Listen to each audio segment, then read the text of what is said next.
Testing. 1, 2, 1, 2. Alright, looks like we're working here. Okay, so I got a message from a user that follows some of my stuff asking situations, why we use certain things in the call sheet, etc. So I wanted to go over that briefly, as quick as I can, while giving the details I feel is necessary. This video is going to be lengthy because we're going in the whole tool shed here, talking about different things. Sometimes it's going to be personnel based, sometimes it's schedule based, sometimes it's whatever the head coach's preference is, sometimes it's some combination thereof of all the above. Sometimes one thing might be better versus a certain scheme or a certain type of offensive-minded coach that you're going against that week versus something else. So we may go in that, right? Maybe they don't have answers for odd. Maybe they don't have answers for 3-3-5. Maybe they don't have answers for, four-man front, etc., under front. So sometimes different alignment techniques they don't have an answer for in their rules. So that's what we're trying to find when we're scouting film. And basically what we're trying to do with film is achieve and find the fronts that are going to cover most of the things most of the time so that we can trim things back to be simple for the kids. So maybe they're a gap scheme team. Maybe we want to go under G mostly that week to force their offensive coordinator to have to think inverted as far as how he likes to call his plays versus that front, right? If he can't do that, or if he doesn't understand to do that with his system, then what you've effectively done is you've lined up and took away what he wants to do, right? So without having to get into a bunch of stunts or packages like that. So a lot of these calls on this sheet are going to be base alignments or adjustment alignments in order to take away things situationally that you feel may be there, right? You have built-in answers so that if coach says on the other sideline, he ran ISO, he's going to gash you for 6 yards, he's going to try to run ISO again, say he runs it 3 times in a row, he's going to try to hit you a 4th time. Okay, now you hit the G front, you move your, guy out, or you hit Tim or Outlaw, you run a 2-3 techniques, and it's going to, you change the look on them, and it forces their blocking scheme to have to do something different, right? You're forcing him to turn the page. He's not going to be able to sit in the same play over and over again throughout the night and just beat you with it. I've been a part of games like that, both playing and coaching, where there were not enough adjustment pieces or ready answers built in to get them to take away the play that was killing us, and it's cost us before because the guy on the other sideline, he just keeps calling buck sweep out of this formation, and he just keeps calling power out of this formation, right? And we didn't have the answer ready. It's things you learn along the way, but this is to kind of explain and help. So enough of that for the intro. Let's go over, we're going to start off first with the overfront. We'll talk about some of the things with that, do's, don'ts, things like that. So when I talk about overfront, what I'm thinking, and this is my vernacular, some people are going to call it different, is I started this system out of a 3-3 personnel / 4-2 personnel. Okay, the one end is basically a hybrid player. And what I wanted to be able to do is get in and out of a lot of different things if necessary, or basically so that I had a playbook wide enough and diverse enough that I could always potentially interview for a job no matter what school it was at. So that was the goal with this, and it was also to have answers ready. So overfront to me, you've got a 1 weak side, a 3 technique strong side. You've got for the 4-2 or the 3-3 look, what I'm talking about, you'd be in a 6-eye initially, and then you're going to have an end in a 5 technique on the backside. Now we call this guy the elephant. And personnel wise, you can change this around based upon what front you want. Like you may determine that you want this guy to be your quick agile guy to the quick side or the weak side all the time.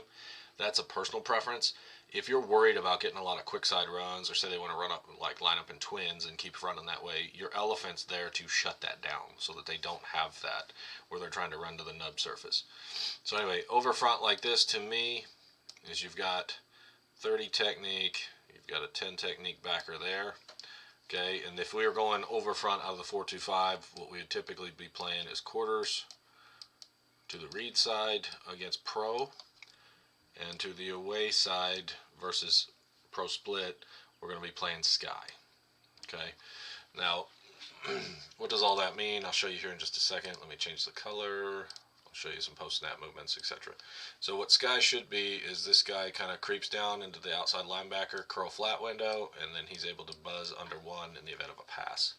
His job is 2 to the flat, 2 on the wheel, or first thing that delivers me to the flat. Okay, so if 2 doesn't show, right, you're basically getting a bracket on the run into an over and under with this. So he's the underneath support playing inside low leverage. This guy's playing inside over the top. So we've basically forced this route the way we're angling it is. He can have a hitch, and the way we play the corners, we're going to try to take that away with the way that he breaks on the ball. He can have a hitch, he can have a little stand-up or a now screen, and that's really about it. We're trying to basically take everything away after about 2 to 3 yards in that passing window. Okay, so that's our alignment there. We got our 50 technique, or I'm sorry, our 5 technique. This guy, you got your 1 to the quick side. This is basic. Anybody who runs 4-man fronts, this is really basic. You've seen this 100 times. Now, I want to talk about some weaknesses to it and why we've put in some of these adjustment calls, okay? So, if you look at the defensive line, okay, we'll kind of put dots there so you can get the idea for the technique. You got 30 technique by the buck, 10 technique by the mite. This guy here, it's going to be an ability-based alignment, but it's anywhere between 5 to 7 by 3 to 5. People are going to say, why is he so wide? Why would you ever have this guy 7 by 5 angled in at a 45? 2 reasons. And this comes from Gary Patterson. I think it's a brilliant idea just because of some of the things you'll see. But crack off of the wide receiver block, right? You can't cut the guy or block the guy in the back. So that's why we turn him in like that. And it also puts him in the window for the quick game right away. So he doesn't have to step up and then drop. He's already sitting there, and then all he has to do if he reads run is just go forward. So that's why we do that. We try to simplify it, and it makes the energy usage by that player, who's one of our best players on the entire team, makes his energy usage be more efficient. That's why we line him up. A lot of times we'll go 7 by 5 at a 45. So what we're doing here, this guy is 2 to the flat. So let me get a little different color here to the read side. I'm going to change this, that way you guys can see it.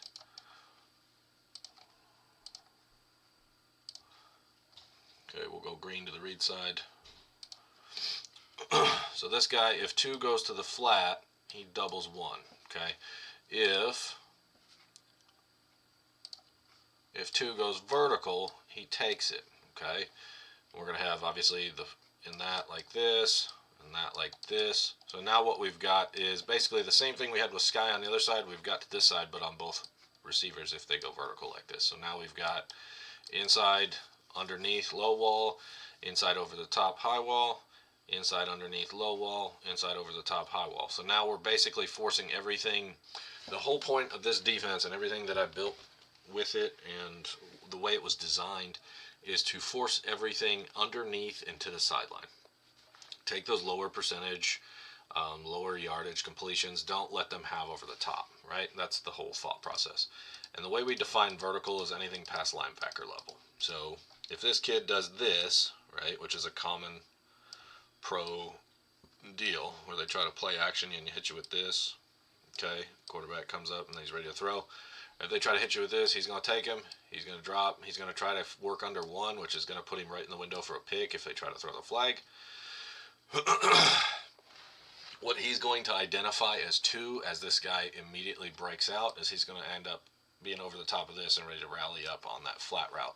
He's playing deep, working up to short. This guy's going to be over the top. We're going to be working inside out on that, just like this. We're trying to make the throw hard. We're trying to make these deep routes. They're going to throw 2 into 3 as far as that goes, and then make them throw the flat by the fullback where we have our most athletic player waiting for them. Okay, if they release that, right, what they got to realize they're doing is they're giving bad leverage, right, for that to happen on this pass protection for that quarterback. Okay, because if he tries to play action to the strong side, now we've got 2 players to that side. That's one of the strengths of the over front, and the reason that was used so much in the NFL is they wanted to play wide leverage on the defensive line to the quarterback's throwing arm. Okay. So being that the Leo is a hybrid linebacker / whatever, and you can personnel that around to switch. If you know you're going to get a lot of strong side runs, you can flip the elephant over to the Leo and vice versa, kind of play around with it depending on what you're seeing that week. It's not a big change as far as the technique goes because they're still keying. The pressure key is the tackle. He gets down block. They're going to, play and then spill off of that down block. If they get base, they're going to try to hunch that down. So and what I mean by hunch is if this kid fans out, okay, like this, he's going to try to play heavy on that inside shoulder and fight to contain. Why? Because he's got this kid that can scrape over the top. He's got natural leverage and another scrape over the top player. He's got leverage help to that side. And I'll show you why later, why we play our 5/6 eye techniques like that when you start getting into the odd front stuff. So anyway, this is where this at. It's all for carryover purposes, basically. So we would be playing, this would be blue, which is what we call quarters. And this would be sky. Okay, very simple. That's the way we prefer to play it as far as that coverage structure goes. Now, what is the weakness in the front? Why do we play the over front? This window right here, this A to B gap bubble, is weak because if you get post by the center, hammer down on the hip to that, and he rides up to that backer, then you get this. Okay, part of the reason we want this hunch is if he's playing sky, we've got an athletic, this is probably our second most athletic player on defense, we've got an athletic overhang sitting in that window if they decide to bounce. So that's why we hunch versus that. This buck linebacker, his entire role, the thing that defines this kid whether he can play this position or not, is based upon if he can fill an ISO or not. Can he fill and stuff a fullback in the hole on an ISO or not? Is he willing to get primordially disgusting with the kid trying to hammer him up through that hole? If he's not aggressive, he's probably not a good buck. Okay?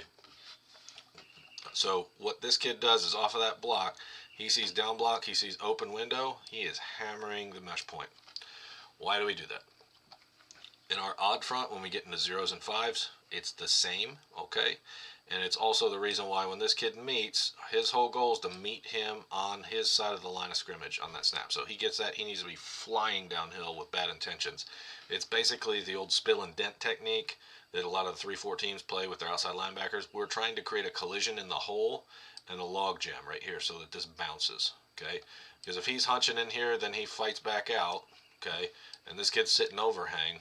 Now what happens is we get a little bit of scrape over from the mic, and this kid flows over so that even if the will misses, we've still got corner, and we've got angles coming across from the mic and the free, okay? So some of you are going to say, oh, no, the end's got a hold contain.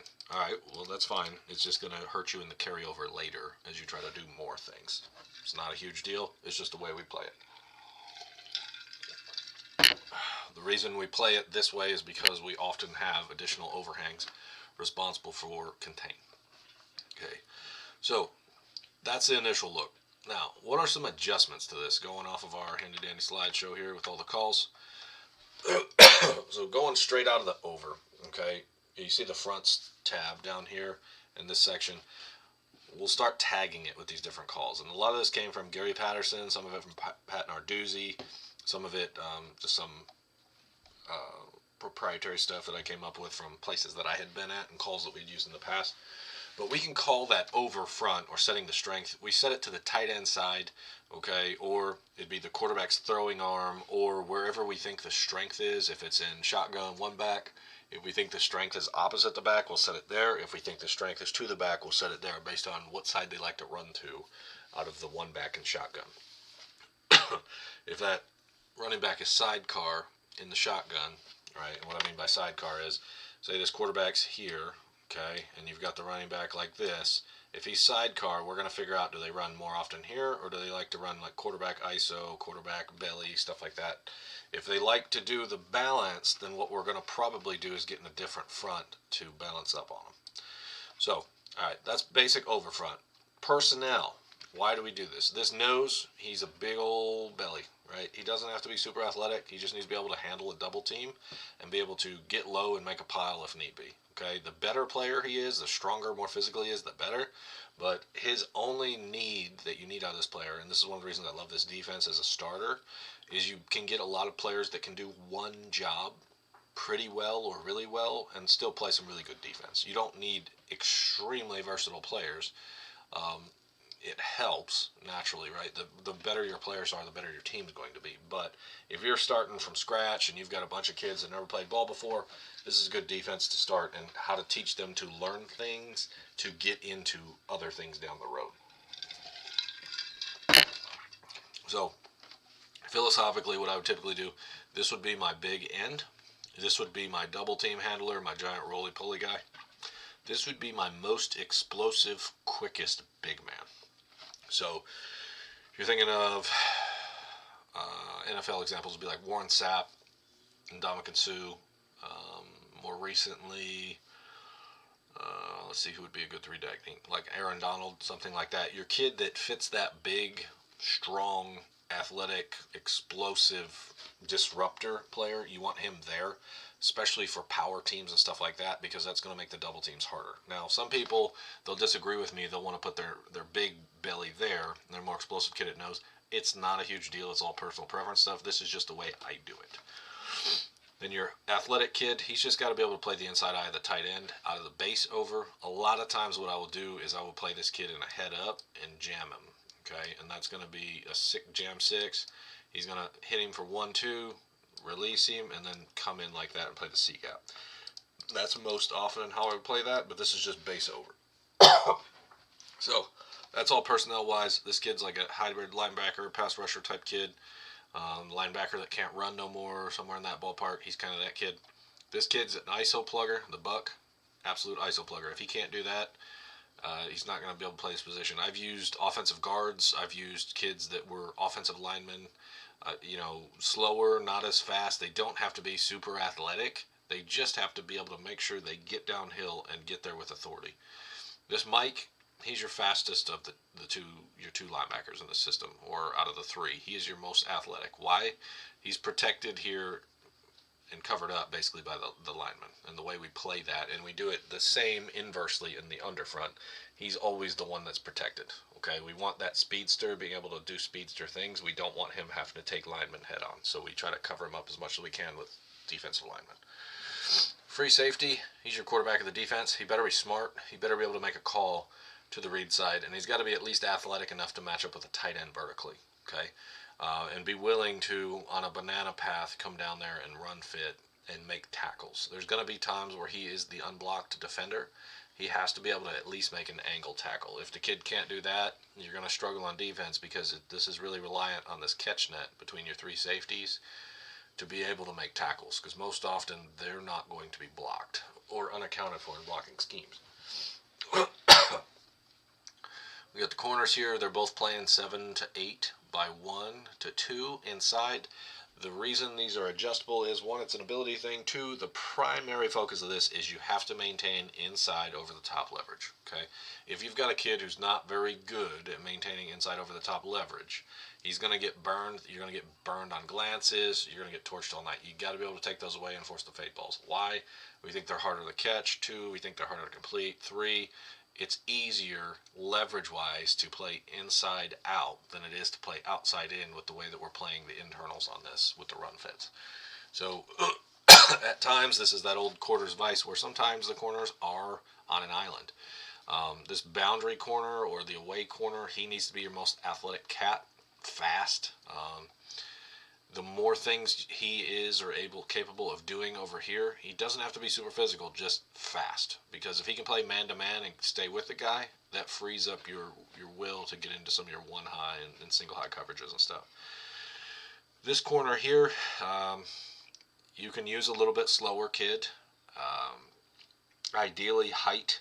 If you got kind of like a basketball kid who's fast and skinny and tall, this works out great over here. Why?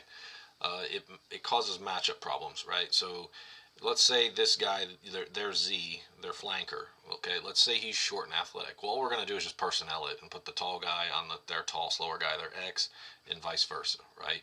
But most of the time in high school, you're going to get more throws to the boundary than the field. So he can be a little slower getting there, and him having a longer, taller body frame, I'm thinking of like corners you think of in the NFL, like Brandon Browner, kind of tall, skinny, lengthy, athletic.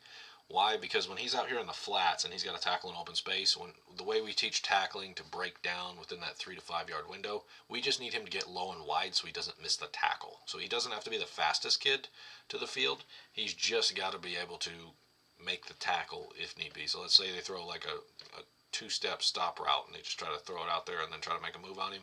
He's just got to be able to break down and at least get a hold of the leg or the foot to slow this up till our salmon free can get there in our mic. That's the design of the defense. Okay, so that's basic over. It's week 2 ISO to the B gap. It's week 2 some counter stuff, but if this end isn't good at spilling, and I'll show you run fits here in a second. So let's say they want to run counter. Okay, they're going to hammer down, try to get up to backer. This guy, depending on what they want to do, they may release him up on the buck, and they're going to try to kick out, come underneath and wrap, right? Something like that. That can be dangerous at times. That's why everything we do when he gets this, he's going to try to hunch to that armpit. It's also going to help with the flattening out so that the buck can scrape, because we want this to spill and scrape. So let me change colors so you can see this on the scheme. So get this, this, this. Okay, and then we're going to try to get this, kick, wrap, jab, and up in there, right? Okay, the way that we take this away, let's change colors again. This is basic fit and counter stuff. One of the things on defense is you better take and quality proof whatever front you're going to run versus every run scheme you're going to see. You better know how to fit it. If you don't, you ain't ready to be a coordinator, I tell you that. So, this kid's going to try to flatten on that hunch and then spill. Why? We want this kid to turn and try to log him, and it takes away this here. Now we've got a guy in this window, and now what we're doing is getting this counter running sideways. That's what we want, okay?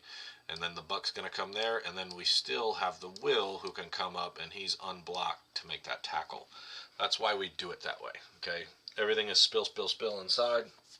And with that technique where we get down block and he's trying to hunch that inside armpit, that flattens this out to allow the buck to scrape over the top. I know it's a lot of colors there, but that's basic how to counterfeit that.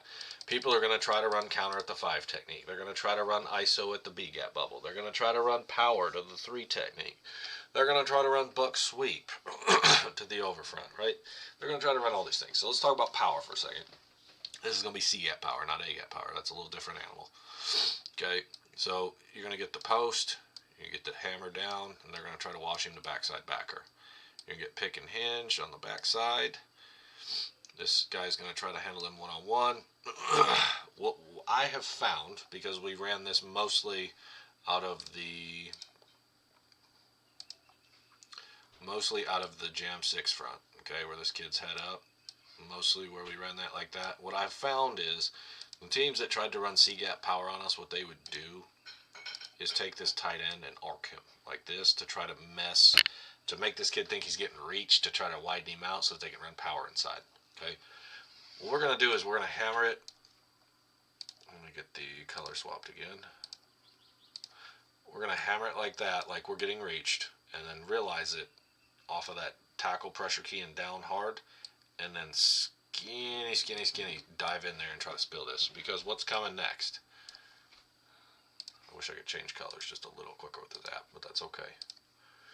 What's coming next off of this? You're going to get the power. He's basically trying to wrap. He's trying to run J block, kick him out. So if he gets real skinny and right off the back of the heels of these guys, he can spill this right there and blow this up. That's what we need, okay? You're going to have a collision here, a blow up there.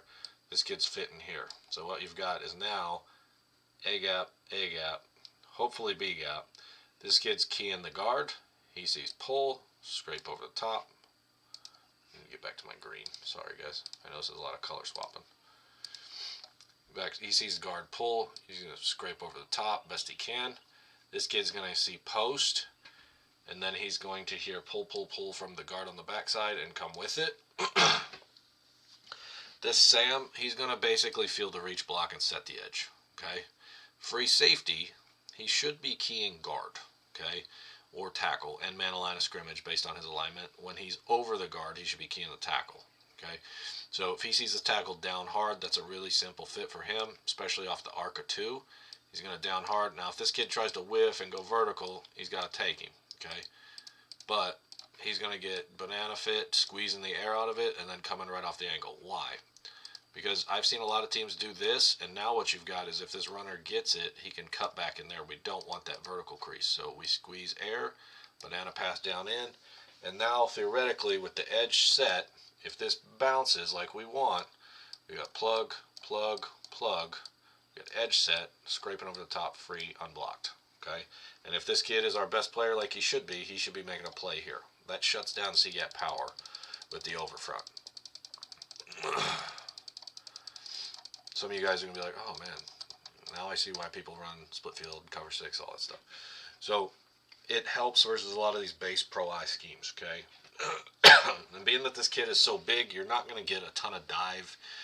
You might get some skinny ISO over to this side. So let's go over that real quick. If he tries to turn him, and they just try to lead up on the mic. He's taught to spill it. He's taught to squeeze the gap and hold his ground. So what you should have is 4 bodies in the hole.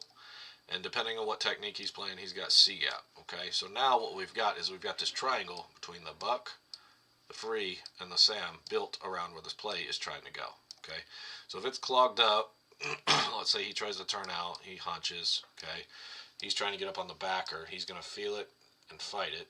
Okay, we've got A gap, B gap, this kid's overhung, he's still playing the edge. And even if this thing somehow creases through here, you've got the free sitting over the top unblocked. So you've got your whole catch net built around the defense. Okay, as long as that Mike understands open window fill, unless he hears pull, he's going forward, nothing, and then he just hammers it in there. If he can meet the guy in the line of scrimmage, now you've created a wall. Okay, that's, strong side ISO. Let's go over buck sweep real quick out of power, or out of pro eye. A lot of teams are going to try to do this. They're going to pull and kick. This kid's going to pull and wrap. You're going to try to get down, boom. You're going to try to get some type of zone or some type of inside release off of that. And then you'll get this, the play fake, and then you may even get a jab, or you may get a hop step, and then over here off tackle. Okay, how are we going to fit this? So let's go back off of this real quick, get into our run fit. I apologize, summer or spring allergies. So this guy's going to be here, right? This guy should be squeezing this as much as we could. If he's so far inside he can't get him, at least he squeezed the gap down and he's ready. So if you get boot counter reverse, he can peel off for that. And we've also got this kid ready for it as well. So there's 2 on the boot counter reverse. He's going to read guard pull. He's screaming now. First window to the football. Screaming now. First window to the football. You get this down block, you're going to get him coming in like this. Okay, he's going to see the guard pulling.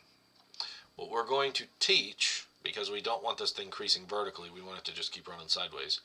What we're going to teach is to spill this. Okay, some people are going to say, well, why would we do that? Let me clean up the guard block to show you. So let's go, we'll just go purple for now. Down, down, down. V pull, kick out, wrap, up in there, scrape. So we've got this here. Let me change colors just to help with the visuals on this. Scrape, scrape, spill. What we want ideally is this block here. We want this strong side guard, or the play side guard. We want this block spilled so that this backside guard has to wrap around. Now we've got the play. We want this thing running sideways, okay? And then the free safety like this. Now we've got good leverage inside out. We're hoping our big, rangy, kind of lanky corner can come up and make a play as well and set the cap on that, defeat the block, right? And what I found a lot of times is when he spills this, the other guard goes to wrap around, he can shed off and then run underneath it. Now we've got Mike, free, Sam, possibly corner, 4 to the play side with only really 1 guy to block him, pick him up. Okay, this Mike better be fast enough to beat this backside guard to that point of attack, especially when he's got a 5 feet head start and he's keying the guard and sees the pull. He should be able to boom right now and get off tackle there and beat him to that. We want this thing to keep going this way. What we don't want, we do not want buck sweep creasing in here and getting vertical. That's when it gets very dangerous. Okay, everything is spilled to the sideline, right? Keep it short, keep it wide. Don't let it get vertical on you. And why do we do that? Philosophically, Gary Patterson exposed Wisconsin back in that Rose Bowl. This was about 15 years ago now. He exposed them by getting smaller, lighter weight guys to make angular tackles so that they didn't have to take on a 250 pound. My goodness, I can't remember the kid's name now. The running back that they had at the time, their main feature back, was a big dude. But the reason they did this was they wanted that running sideways so that their safeties, their young bodies, can go up and make an angle tackle instead of trying to take the kid head on. Okay, and a lot of the 4-2-5, you're trying to play faster, athletic type bodies. Okay, the smaller they are, sometimes that's better leverage wise, as far as like run fitting, because they can play lower. I've seen some teams play some really tiny, minuscule players on defense and get away with it because they use these principles where you don't try to take a 250-pound back going north and south head on, right? You let your D lineman soak that up, your linebacker soak that up, and then you play with speed to the edges. Once he tries to bounce it out, you tackle the kid while he's running sideways. It's a lot easier tackle, and it can actually work it out the back. I've seen it happen. So that's basic overfront. Okay, we talked about buck sweep, C-gap power, strong side ISO, weak side ISO. We talked about counter. Okay, let's talk about G-toss for a second, because this is going to be, I'm sure some of you guys will be like, what are you talking about pro I? You don't talk about G-toss. Let's talk about it. So G-toss is a good play. I love it. It can cause problems for a lot of the older defenses because you don't have enough people getting to the perimeter. Not as much with the 4-2-5. So G-toss is going to be similar in the regard to trying to get people around the horn, right? And then you get this kid catching the toss. A lot of times they'll get the quarterback, they'll try to wrap him around there too. Okay, that's a tough football play to defend, especially if you ain't got kids willing to run. Luckily for the 4-2-5, if you look, they've got 3 lead blockers, okay? And I talked about earlier in the film, most of the time when I'm playing this front, probably 90%, I am playing this in a jam 6. Because he can shock it and run contain with it, okay? So, it occupies this kid. He sees the pull by the guard, screaming over the top. He sees the reach. He's going to try to settle this down to the edge and hold his edge no matter what. Outside arm free. You get the banana fit running so that if this decides to try to get north and south, you've got an end, a mic, and a free all right there in line. And you've got your lengthy, larger body corner able to come up there. So if he wants to keep running to the edge, we'll just keep running him until he hits that hard stop, right? Okay, if he tries to get north and south, like off tackle, and then cut it, almost like a wide zone, like a stretch puncture type thing, or if it's just the way they've built it in their gap schemes, what we've got is theoretically this kid should be here, then they should be fighting to get here. You should get a little bit of backside flow from the mic here, and let's say they, for some reason, cut it back up inside all these guys. You've got your buck and your will, which is this is a big body to take this kid on, and this is more athletic body in case they get by. He should be able to cut this off and save the touchdown. Okay, it's playing defense on the backside of your run fits. You'll find is a big thing as far as how you handle things. There's the old G-toss play. It matches up pretty well, especially when you run that jam 6 versus even the quarterback adding as a additional blocker there. Okay, so that's a lot of run schemes talking about this stuff. So let's talk about the adjustment tags, and that was one of the reasons that we started this video. When to call certain things, okay? Let's say we're getting a lot of ISO, okay? What I'm going to start calling is I'm going to start calling G. So let me see if I can get my, where's the eraser at? Oh, my bad, guys.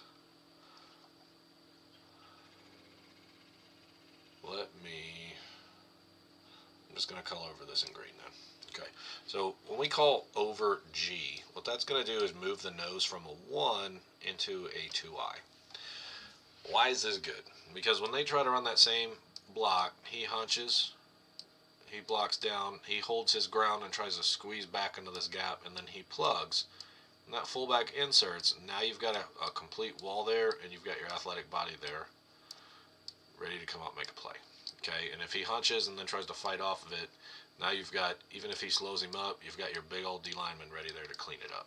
Okay, that's what we're trying to do with the ISO, and that's why we would call over G. Okay,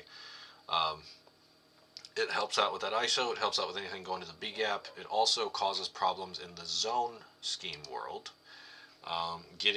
let's say they want to run centers and guards. They do not like facing two eyes. They don't like really facing four eyes between guards and tackles either, because it's harder to scoop them, right? So let's say they're wanting to run zone to the quick side here, and we got a two eye, okay, inside zone. They're going to try to double this. They're going to try to drive that out up to backer. They're going to try to double post and double that up to backer, okay, and that's where that tackle would be. And that's what they're trying to get. If he's able to hold like his body type is built to, so that he can't get this vertical release, you're going to get that same open window, the hunch, the plug, okay? And then this here, you should get open window, plug, plug. This kid's open free. So they're trying to run this, it bounces. Now you've got that same effect to the weak side, where now he's in a position, he's creeped up, now he's ready to make a tackle. So if this kid goes sideways, he's in a position to react to it.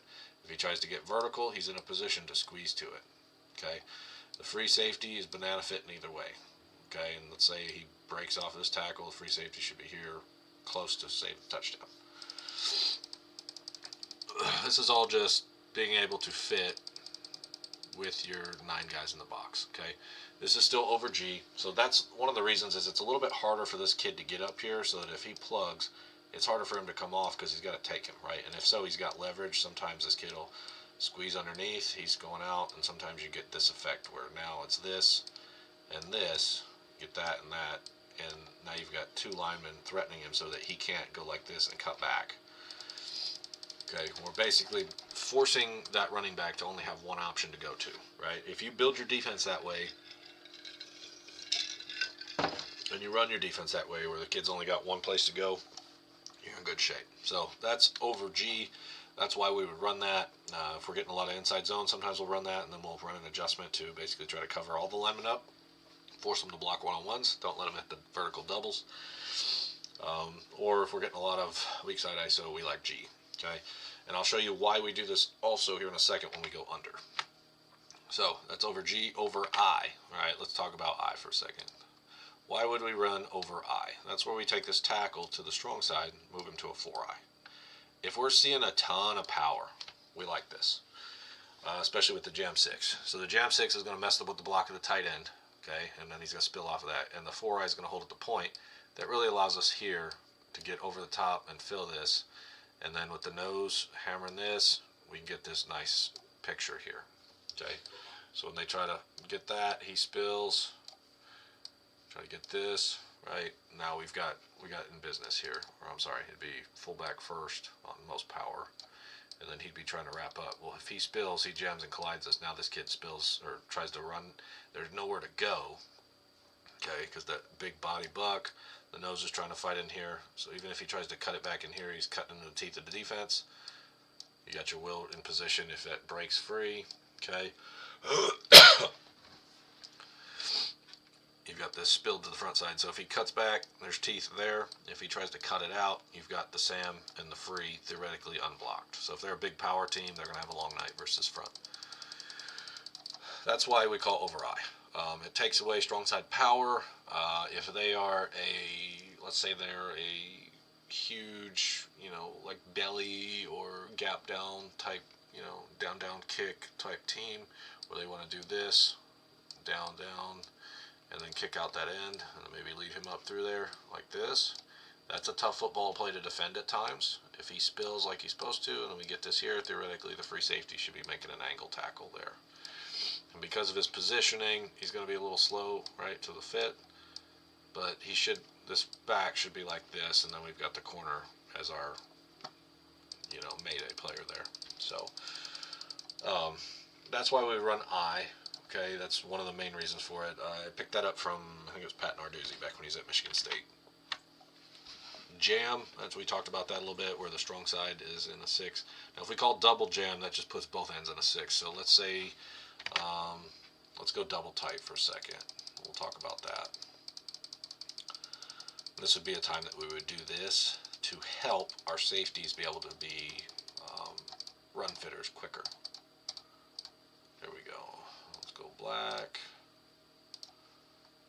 So let's say they come out in some type of goal line set. Okay. And forgive my drawing skills with the mouse. So I'll get to a call here in a second, but what I would typically call is I would call Tim double jam, okay, if we're just running our 4-man front. That puts these guys in head up twos, straight up Gary Patterson terminology. Double jam, this is going to be your Leo and your end, or however you personnel it, and they're going to be head up sixes. Why do we like that? A couple reasons, okay? And the way this affects the linebackers is, if we say over Tim, which this should be the nose, I'm sorry, over Tim double jam, okay? What this is going to end up doing is having the backers play in here. It might cloud up their read just a little bit, so you may not like this, but versus a goal line set, this isn't a bad way to play it. And we like to personnel our coverage, so in this case we'd still be playing sky, we just invert the alignment, okay? So Tim double jam, and what we're oftentimes going to do when we get in this is we're going to spike the lineman a certain direction. Why do we do the double jam? Well, let's think about it here. The reason we're jamming this tight end is we're trying to deny the vertical release. We don't want this kid getting vertical right away on a play action. So if we hold him up, and then this kid's able to kind of get a run pass key off his tackle, say that tackle's a hard play action, and then this kid releases late, he's still in a position to recover and stay over the top. Okay, that's why we do the double jam. It allows our two shell, which we like to try to stay in for run support purposes. It allows them to either get nosy in the run but still recover, or not be as exposed to an instant vertical release. So that's one of the reasons we do it. So he jams, falls off, jams, falls off. Let's say we go over Tim, black, double jam. That's going to tell both these guys to spike to the A gap. Okay, and now what we're playing is, right, basically, you know, 2 A gap players, 2 C gap players with the 2 shell behind it. Okay, you still got your sky, this kid's vertical, you got your quarters to the front side. So we're basically playing cover 2 and then cover 4 to the front side, right? And we can play that on the goal line. And we will play that with the same personnel. Now, if for some reason, say they come out like 6 or 7 offensive linemen, then we're going to personnel out. Okay, we'll have a different call for that. We'll get into our goal line package, etc. We're not going to try to play, 3 safeties versus 7 offensive linemen. You could, but you may be in for a long night just due to wear and tear.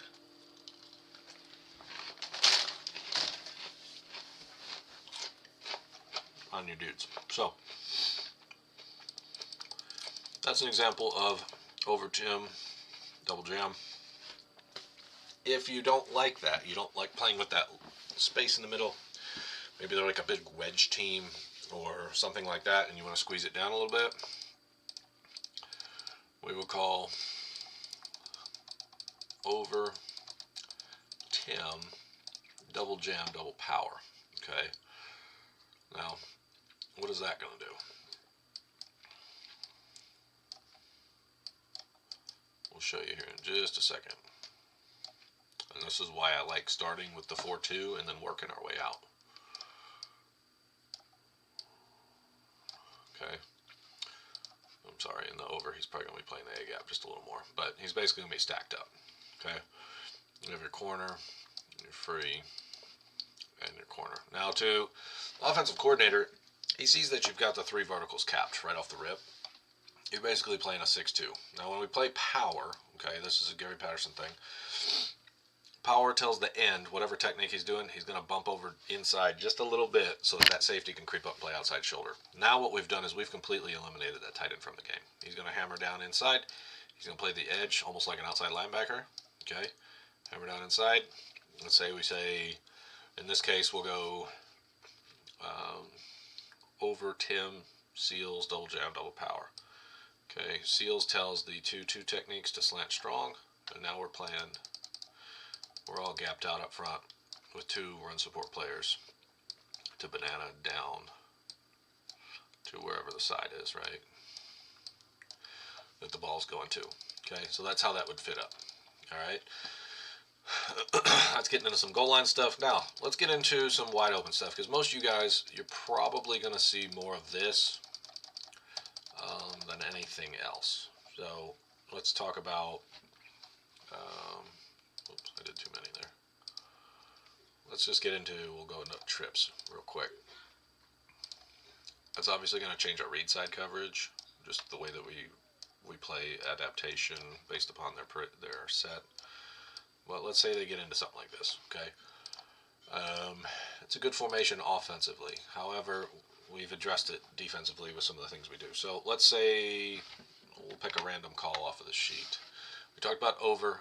We talked about GI jam. Hounds, that is basically the call. We're just going to move the linebackers from their 4.5 to 5 yard alignment. We're going to creep them up to 2.5 yards. That is a inside zone call to try to force one-on-ones, right? If they're a huge zone team, we're trying to force one-on-ones with the linemen to get penetration and defeat one-on-ones with the box. Silver, that's going to tell our end or Leo or both to play back out, play man coverage on a back out to their side. Cage, that's going to move the weak side or the quick side end into a 4 technique. That's head up on the tackle. Tim, obviously we talked about 2-2s. Outlaw is 2-3s. Indian is 2-2 eyes. Storm, everybody stands on the line of scrimmage in their assigned alignment. So I'll go over, let's just say versus this one back stuff, let's say we want to play outlaw. Okay, let's say over, outlaw, jam. Okay, and then we're going to play our base coverage. So anytime these guys move their alignments like this, we're going to just, whatever they do, we're going to make the linebackers make it right gap wise. So we got 2-3 techniques. Some people call this the old split 6. It's actually quite useful at times if you do it right. So let's talk about what that means. So what I would play coverage wise to this, my first go-to is probably going to be mixed coverage, which to me is my vernacular. You're going to play man on the on receiver to that side, and then you're going to play 2 read off the rest. Or palms coverage, right? We prefer palms over 2 read for the simple fact that you back the corner off and it hesitates the offensive coordinator to just want to call 4 verticals and throw a fade to the exterior of that quarter. If you play 2 read and you play it from a cover 2 shell, they're going to think the fade ball's there. And then you'll get a lot of fade out, etc. They're going to try to hit the fade window. And you got to hope that your guys can rotate properly. If you play it from a quarters alignment, they're going to think the verticals are capped. And you're going to get different route combinations, okay? And it's also going to help defend against that fade ball right off the rip initially. So that's why we do it. And then backside, we're still playing. We get a pro nub. We're still playing our sky coverage back here. And that's how this fits up. So if you look, we've got them out leveraged, okay? If they try to run anything strong side, they're in trouble. For the simple fact that, let's say they want to run buck sweep, okay? A lot of teams love buck sweep away from the trips. They try to pull. That's a bad pull angle, sorry. I need to be a little bit more perfectionist with my stencil drawing here. I'm going to actually change these colors to a different color so you can see it. There we go. So we get down. This guy's trying to get up on the backer. Get the V-pull. Okay, you get this kid trying to pull around and wrap up in. He's going to try to back block and try to scoop up to the backer. Well, because of this angle of this outlaw, that's a really hard angle for that tackle to get there, especially when we're spilling this and we've got collision here. He's probably not even going to get off the line. That leaves this buck to run this gap to the football, or he can play the football. So if he sees his football's really running sideways, he can run it here and then scrape. Okay, depending on how we teach that, that's an instinct thing. It's not a huge deal, because at the end of the day, if the play's running away, eventually this kid's going to float back into that window if they get a cutback. Okay, the 2-3 techniques really mess up any type of backside read. If they're a buck sweep and they like to run the buck read to the backside, they want to run the read to end or the 3 technique. Now what we've done is we've created a bit of an issue. This 3 technique, he's going to see that guard pull and it's a bad angle in the center. He's almost going to have to turn sideways. And he's probably going to run right around him. This kid, same deal. We got the jam and spill. Okay, we got the collision here. I probably need to switch colors for the D-line doing their thing.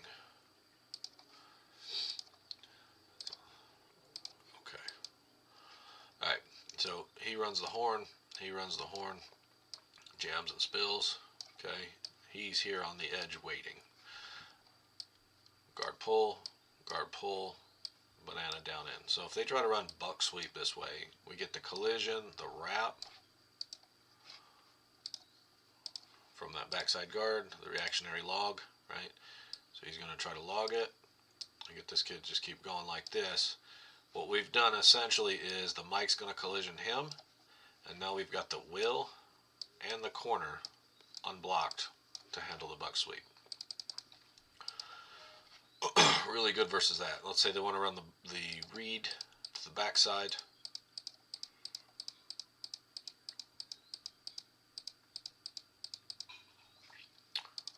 Let's go, there we are with blue. The same deal. Let's say they're trying to run buck sweep read. Kick. I don't know why I'm so jump happy with that. We try to get the wrap. Back block. Let's say they leave the end alone to try to get up on the backer and then pin him in. He's basically going to do this, whiff him, and try to hook him like that. And let's say this kid just zone locks it up on that. We're going to get the hunch from the end because of the way we teach it. Okay, so hunch. Even if he chases, okay, this kid should be able to fall off into this window. And when he goes, okay, we've still got this free safety depending on what they do. Let's say they run bubble, okay. He rotates over the top, rotates, and he can still get back if for some reason this thing bounces, right? We're not in the worst shape in the world there. Can it hurt us? Yes, but because we're running the double leverage on the back side, it kind of messes with that read, and especially with the way that we run that 5 technique. Now, let's go back to the point where, let's say they know that our end likes to hunch, okay? So he tries to hunch this. So this kid's going to read, right? He sees it, and he's going to try to bounce it out. Okay, that's not the worst thing in the world. Let's say he sees that, he's chasing, whatever. He's fighting back this, and then we've got the rotation, and then back. Okay, say the quarterback gets us a few yards. If they get us on that again, we're going to change the way that we play our trips coverage, because that's one of the vulnerabilities with mixed coverage is runs at the trip side. So, or what we can do is basically run some type of backside stunt, which is if I know we're going to get a lot of read, and let's say this kid that they've got at quarterback is a Michael Vick type player, Vince Young type player, whatever, he's an athlete, a dude, he's going to make a lot of plays, and we know that, then what we're going to do, okay, and we know that he's going this way, we're going to run natural scrape exchanges, okay, and we're going to call that based upon tendency. So if we know that that's their go-to, it's all kind of like all whoever's the marker last. We're going to run basically what this would be is split side slant. So we're going to call that SS. Okay. We're going to spike, and then we're going to have this guy. We're on SS buck into this so that we've got 3 on the backside to handle that. So that when he chases, we're good. They're basically going to waste their center that way. Okay. And you can see this on a lot of the clips I run. If we know we're going to get a lot of read option or run option teams and they want to use their quarterback in the run game, we're going to run a lot of scrape exchanges. We'll do it several different ways, but we're going to do something to that backside. We could run that SS buck. We could run. We could do something simple as a. This would be an elephant stunt. So we run that there. He hooks around, okay, and then off of that guard, now we're good that way. Okay, we're going to play some type of game with it to make that quarterback not want to do what he does. Alright, so that's simple as far as that goes. Let's get into 2x2. And we'll talk about it. And this is fundamentally the weakness of the 4-2-5 is 2x2 world because of the way that people play their spur. But it's not something, if we know that we're going to get a ton of 2x2, or that's what teams are going to stop us, we have a check to get in that to basically make it look like a 4-3 look. Okay, and that's our snake call. But that breaks the spur away and puts him keying off of the number 3. So let's say you're going to get your traditional air raid 10 personnel set here. A lot of teams call this ace. I apologize, my voice is, I probably need to take another drink here. All right. So this is their base ace. Let's say we want to run our base defense, okay? And I'll show you how we line up in that out of the over. And then what I'll go into is what we do if we know we're going to get the 2x2 and how that looks. So we get our over front. Typically what we're going to do is out of the over front, we're going to play it to the back side just because of all the quarterback type style runs. Okay, what that's going to do is give us a 1, a 3, a Leo, an elephant. We got our buck. That's a bad elephant. My bad, guys. Our buck, our Mike, okay, and we're going to play the spur to the 3 receiver side. Now this is where the 4-2-5 falters, is this alignment rule, and people playing numbers games with you with pre-snap motions, etc., post-snap movements. So that's our base way of doing it. Versus 2 receivers, we're going to play palms to both sides, which means he's got 3 to the flat, 3 on the wheel. He's going to not let 2 cross my face, not let 3 out leverage me. That's a from Coach Mac deal that I got. Basically what that means is anything this kid runs, he's got to run under to get with the wheel. Okay, that way we've got the short wall player on the 2 vertical that way. But everybody's going to key 2 there from a quarters alignment. That to me is the difference between palms and 2 read. So that's what we got. And this kid on the opposite side, he is the 3 on the flat, 3 to the wheel player. So if this kid comes across and does this, it's his job to take him. Okay, that's a weakness, right? So what we will do to free that up out of the 4-2-5 world, if we know we're going to get a ton of 2x2. Oh, where's it at? Let's say they want to run this out of, we'll just go, say, 10 personnel. Or their Y off 11, 10, whatever you want to call it. Because this is going to be one of the things you guys see 90% of your games, probably.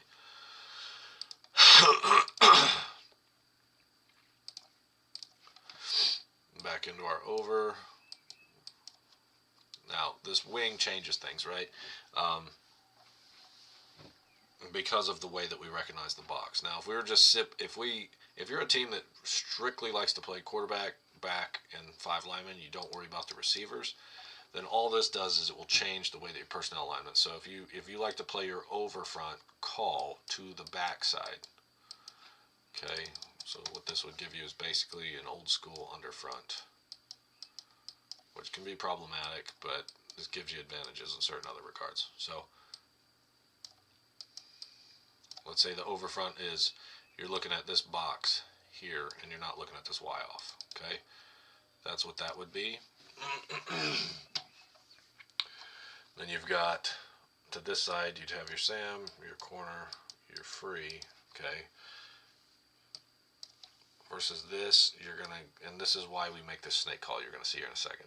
Okay, if you're trying to play palms to this side, it's a little bit weird, especially if they like to run that way. You're gonna almost feel short on numbers and gaps. Okay, so this is where the snake call comes in handy. If you know that you're going to get a lot of this Y off stuff, you're going to get a lot of, they're trying to manipulate the 2x2 to run opposite the spur, they're trying to manipulate the spur out of your nickel defense, then this is where this comes into play. So what you do is you just call snake. Okay, and all that means is you break the spur off from his read side responsibilities, and he's just going to play the inside of number 3. So he's going to play about 7 by 1 off the football of the number 3. So this is where he's going to end up winding. And now you've got your palms to that side. So now when they try to do this, and let's say they want to run that, you've got boom, boom, boom, boom. Okay. Some teams, when they do this, they'll try to make this kid be the quarterback player. I don't recommend it. At my level, I don't see enough people that dedicate enough to quarterback run out of the spread enough times a game to warrant it. What I see is this kid's the stud and this kid's the changeup. Okay, he might run 10 to 15 times a game. This kid's going to run 25 to 30. Okay, so this is why I'm going to take this away and play it that way. That's the way I'm going to play it. Okay, and what that does is it gives you that free number where he's keying the 3 off the ball. Wherever that 3 goes, he's going with him. Okay, and you can still play to read, but what you're vulnerable to is some of the quick game stuff, some of the shorter route underneath, because this kid's 10 yards off. You're a little more vulnerable to that, but if they're not throwing that and they're more trying to run, the whole RPO thing, and they want to run and mess with your spur, this is a great answer to it, okay? Another good way to do it is, say you get in this one-back stuff, a great one-back call is you get into Indian or you get into Outlaw, where you've got your 2-2-Is or you've got your 2-3 techniques. And then you play the snake call, because that kid is just free. Like, nobody can get to him. He's unaccounted for. So let's talk about that here. So you got your corner, your free, who should be apex in there, key in 2. I apologize about the sloppy drawing here, guys. I'm just trying to do this for brevity. So let's say we go over outlaw snake. Okay, this is going to be, let's see, the tackle would be here. Your nose would be there. Your elephant there. Your Leo there. You got your Mike, your Buck. Okay, and then you've got your Sam playing off here. So this is going to mess with teams because two things. You're playing 2-3 techniques. Most people ain't expecting it. Let's say they want to run inside zone on this. Fine. Block, block. Say to try to combo the backer. Okay, great. He's filling this gap. He's hammering into this gap. He's got gap, gap, boom, squeeze in for the quarterback. Then you've got a bonus player and a leverage player, so if it bounces. Okay. So let's say he goes like this. He sees the wall and he just keeps working it to his lineman. You got this and this. One of these two cats are going to be unblocked to help stop that run. Okay, and that's how you solve that. It looks like a 4-3. It's our way of getting into a 4-3 out of the 4-2 world, is running snake.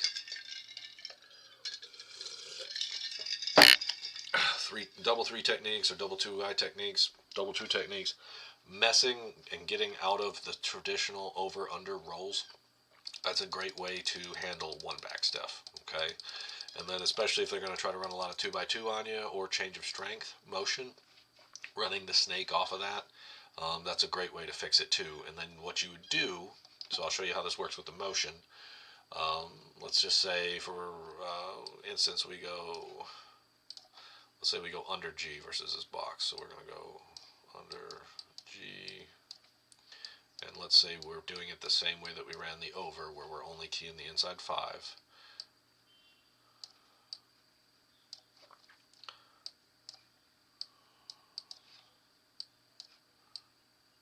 Okay, let's say we go under G and, I lost my train of thought. Under G and snake, okay, he's sitting here like this. If they try to run some type of stretch this way, okay, with the quarterback, you've got edge, flow, bonus player, gap, gap. So the way that that fits up, okay, so when he meets, right, you've got that, you get a bonus player to that side by doing that. And it's the same thing the other way. Oh, that's what I was talking about, was change of strength motion. I apologize. So it's been a long day. Was up at 5 a.m. doing all kinds of wild stuff. So work's a busy place this time of year. Anyway, change of strength motion. So let's say they want to get into this and they're running that. Okay, they're changing the passing strength on you. The snake is going to be the adjuster in this case, and he's just going to man up that guy.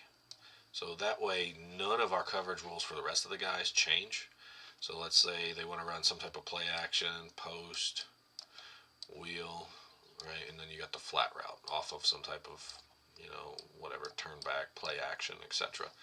Okay, when he runs with that, we've got, they're playing palms or whatever, or sky, depending on whatever coverage you're playing. Let's just say, for instance, this instance, they're playing sky. He's singled up on the post. He's running with the wheel. He's manned up on this so that if this starts to turn sideways, you've got this covered with the Sam. Okay, and what this free safety does, let's say they want to try to run the glance off the back side of the play action. We've got 2-for-1 on this, so that even if he buckles down on his alignment just a little bit, he's still able to get post help with this corner, and that takes that away. Okay, that's why we really like snake as an adjustment for teams that they've found a way to cause problems for the original Spur 425 design. Right? It breaks the 4-3 and allows you to have an adjuster player no matter what happens.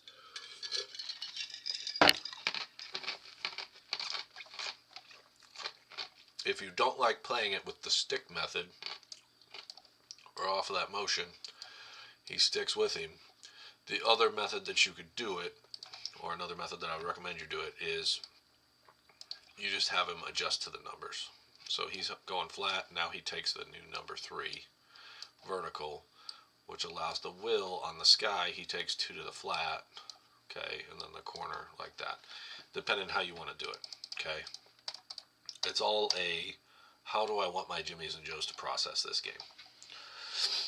Alright, so let's fix, let's say we get an unbalance, okay?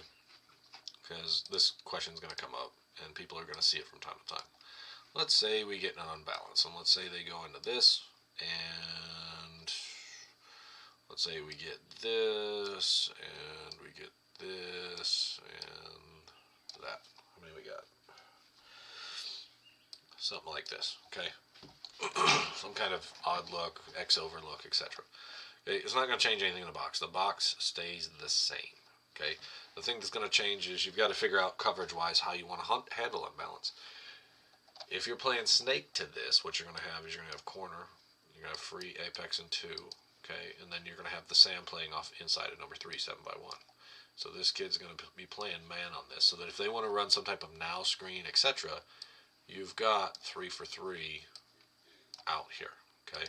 That's why we have that rule that the Sam plays inside over the top of the number 3 man-to-man. Okay, and then everything else in the box, let's say we get this nub. What this allows us to do is it allows us to not break our read and away defensive recognition stuff as far as our players and their teaching and their base, but still allows us to handle these different presentation sets. The big thing is understanding the difference between unbalanced and what looks to be trips, because that's going to change your coverage up. You'll end up covering a guy that's ineligible. Okay, the reason we do this is now we've got our athletic guy out there in case they try to run now screens. He can go out there and help stop them. So, alright, we see how that works. Let's keep working down this coverage sheet here real quick. We'll just go, for now, we'll stick with 2x2, because that seems to be a hot topic. Or what offensive coordinators love to do now. So, alright, so we see G, I, Jam, Hound, Silver, we talked about that. Cage, we talked briefly about that. Cage is if you're getting a lot of quick side power or a lot of quick side counter, sometimes that's a good answer, but it depends on the coverage you're playing behind it, because you have to make sure you have enough of an edge presence to that weak side that you're not getting off tackle gashed. So, what I recommend is Cage is a good maybe underfront adjustment for that elephant to bump him down from a 5 technique into a 4 to help with power to the underfront. Or it could be where if you're getting a lot of, say, wide zone to the quick side, you play that 4 technique, that can really mess games up because you've got a big physical end playing head up on that tackle. It can cause some issues for how they want to play the wide zone. Talk about Tim, Outlaw, we talked about Indian, Storm, backers just walk up on the line of scrimmage, Hounds, they're at 2.5. Loose, this is going to start getting into some different looks, so let's talk about loose for a second. Loose is our original way to get into 3-4 while still playing 4-2 box philosophy, okay? So, let me get a drink real quick. Like I said, I apologize, guys, my voice is starting to go here. So, loose, let's talk about it for a second. Let's say we're playing loose, and we're still calling the back strength and over to the back for the 3 technique side, okay? So what loose is going to do is it's going to bump everybody over. So we're going to have a 1, a 4I, we're going to have our edge, or our end. We're going to have our Leo playing out like an outside linebacker. This is our Mike. This is our Buck. And we've got corner, free, will, corner. Okay. Now, what does loose create a problem for us, right? If we're doing this And then we've got the Sam out here to the way we originally declared the read side, and this is why we had to do this the other way. What we would often do, we so it depends on the offense you're seeing, right? If you know that you're going to get runs that side, you can run this. But what you got to understand is you're giving up something back here because you've got two leverage players playing out here. So it looks like, shitty defense, right? Because in a way it is. So what we would often do, and this is where a lot of the 3-4 teams come in, is when they play their mint or they play their 3-4 nickel defense, what they do is they have a rule where that outside backer plays opposite the spur, no matter what. It could be one's field, one's boundary. It could be one is just opposite the spur at all times. So when you go loose, you have to understand that you need to have this rule built in for the Leo to understand. Here's loose. He is opposite, L-O, Leo, opposite of Sam. Okay, and that's why we named it loose to begin with. So that's why I wanted to show you that. And that's why we came up with that term loose, so that you can understand. When we run it that way, what we have done is now we've bumped everybody over, and we're playing a version of 3-4 defense out of 4-2 principles. So loose is Leo opposite of spur, okay, on the edge. So now what does this look like? Now it looks like we're playing 3-4 defense. That's why we came up with the loose term, okay? Now, are you going to like having a 5 technique and this guy who's playing out here and basically like a wide 90, etc., playing kind of apex? Maybe not. And it depends how you want to teach this kid. If he can be a coverage kid, loose might be a good option for you as a change-up. What we actually did the first year we ran this, when we would get into loose, is we basically called nickel defense, even though we're running nickel personnel. We called it nickel, and we subbed him out for an actual nickel. Okay, and now we've got double read sides. And that's what we were doing with it. Okay, and with the elephant covering him, this kid could be an underclassman. You've got a sophomore kid who's just not there yet, or a freshman kid who's going to be good, but he just doesn't have enough behind him. Having that extra beef, and then you've got the buck and the will there to support him. He can play in that position. You can get him a letter and give him a chance to play on the field while still teaching him some coverage and giving him some buy-in. You know what I'm saying? So that was the way we did it the first year we did it. But loose, that rule, you can see why we call it that. But now we can play our 2 read or palms, whatever you want to call it, to both sides. And we're playing 4-eye, 1, and a 5. Okay, that's the loose call, and that's the way that looks. That's the reason that call is termed the way it is, Leo opposite of spur. Let's see, power technique, we talked about that, where the either weak safety or Sam, or weak safety or Will, strong safety or Sam is what we call them. They come down and they tell those ends to bump down to either a 5, or if they're jammed up, they'll bump down to a 6-eye, and then we'll just vice the tight end to take away the vertical release. Blood, this is a goal line package out of the same personnel, so let's talk about blood for a second. Apologize for all the clicks. So let's say they want to run like shotgun double wing. Okay, a lot of people doing it nowadays. It's become somewhat popular recently, especially with people and all the nickel defenses and things. People have forgotten how to be gap sound on these big heavy sets. So let's say they're running shotgun double wing. This is where blood comes in handy, and the principle stems from the old Buddy Ryan principle of vicing tight ends to take away the edge to that side. Okay, so I'm going to show you blood. 7, 6-eyes, 3, 0, 3, 6-eye, 7. Okay, so this would be over blood. Okay, over blood, and we're going to call it the same thing to the backside. So over blood, what we're going to end up doing is bumping this here. The nose bumps down, the end bumps down, the tackle is we're in essentially bare front. Okay, we've got the Leo here in the 6-eye. We're going to have the Sam there. We're going to have the, what did I have? I think it was the buck. Yeah, the buck is the one who fills in on this side. The buck comes down because we've got 3 technique covering that gap. And then we've got the will, and we've got corner, Mike, okay? And when we get into blood, the free safety becomes basically the backside linebacker. Okay, so now we've got this, viced, this, and this viced. So if they're a team in the goal line, and a lot of times what we'll do is we'll just play man off of this, or we'll play 2 invert. So he's going to jam, slam it down, jam, slam it down, 3 techniques. We've got this big nose handle in the center, hopefully, and we've got a little bit of support back there. What we're trying to do is we got man, and if we know, let me think about how to describe this to you. Okay, what we've got with these Sam and Wills is they are the peel / scat control, whatever you want to call it, players to that side. So if we get back out, they're going to take them either side. Okay, and that's handled that way. We're playing man on everybody else, or we can play, like I said, 2 invert. You could play palms out of it. You could teach it palms to both sides, however you want to do it. But this is how we got into essentially a diamond front. And this is all using nickel personnel. We call this blood. It's a little bit like bear, but it tells the buck and the Leo that they're both playing 6-eye jam techniques, and then the support of the safeties on the edge. Why do we like this?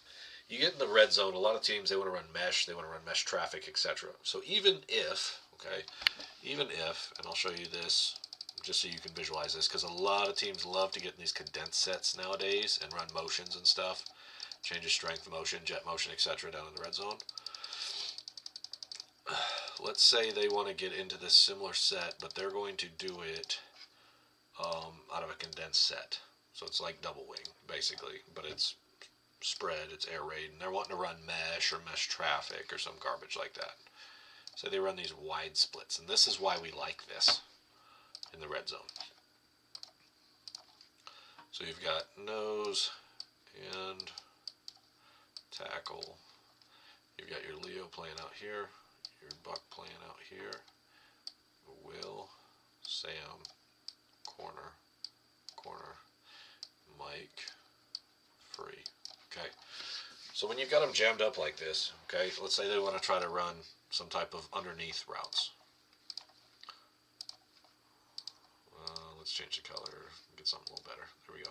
Let's say they want to run some type of pick with mesh underneath, okay, like this, and then they want to run this game that way, and say they want to run the traffic like that. Okay, let's say they're giving you this look. Why do we like this?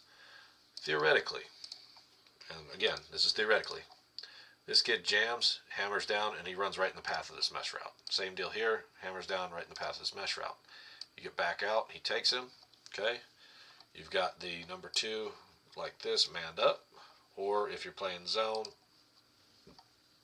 basically what would happen is you zone off and then take it, okay? And he's looking for crossers at that point.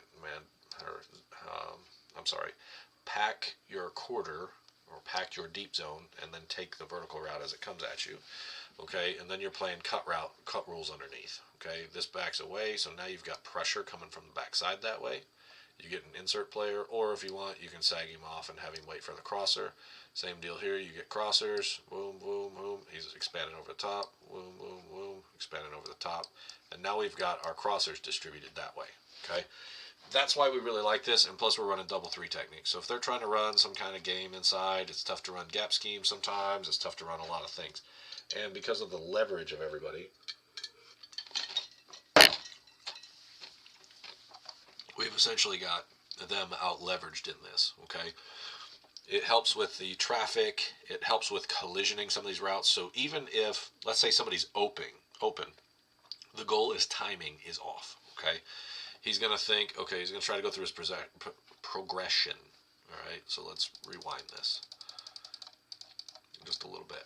He's going to try to go through his progression. Let's say he goes 1, 2, 3 this way, and then he works it back 4 to 5, or vice versa, right? However he's going through that progression, this is going to be a film job. You're going to have to look at it and try to see if he's got enough clips of it or not. But what should happen when you collision this route is the disruption of the timing of the progression.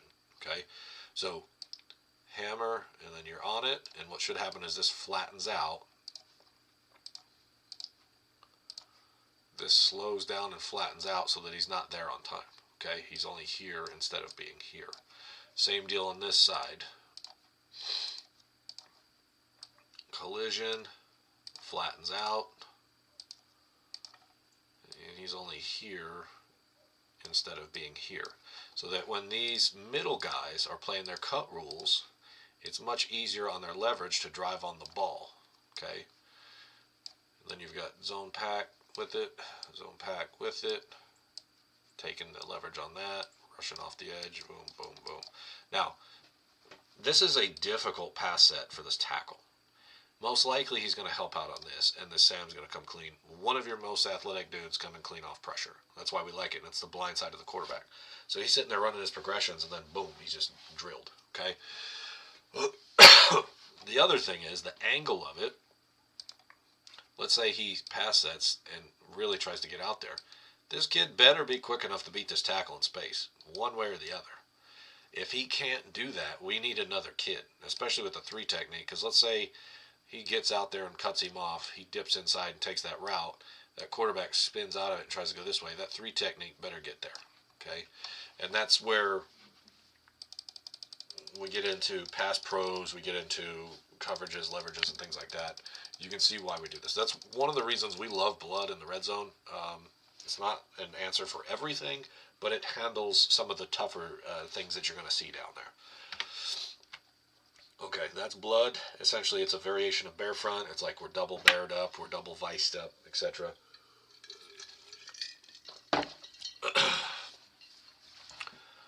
Bear, okay, that is, I prefer to run that. I don't run it out of the, and I think one of the reasons I have this asterisk was I want to run it out of the underfront more often than not, okay, because of the way that things fit up with coverage rules, and I'll show you that here in a second.